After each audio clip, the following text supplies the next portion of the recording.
ngayon, titikman na natin ito. So, ito ay Indonesian food. Ayan.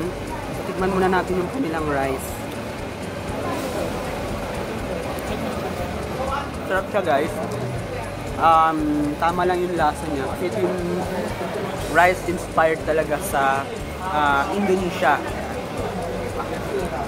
Next, titikman naman natin itong mie goreng o yung kanilang canton version or noodles version ng Indonesia.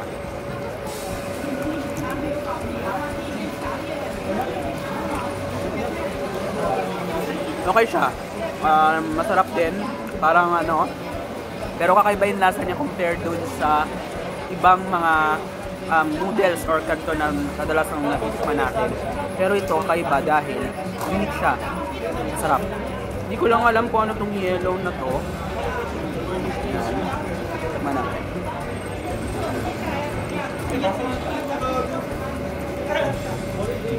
Parang ano, parang lasang itlog. Ayan, lasang itlog siya. Ito naman, titikman natin itong putahe mula Bangladesh.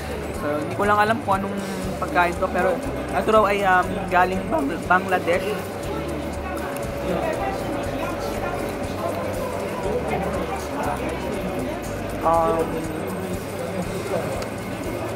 Lasang curry. Parang lasang curry talaga, as in chicken curry. So I think ano to eh, may halong curry. And syempre hindi rin mawawala itong crackers. Parang katulad siya nung sa fish crackers.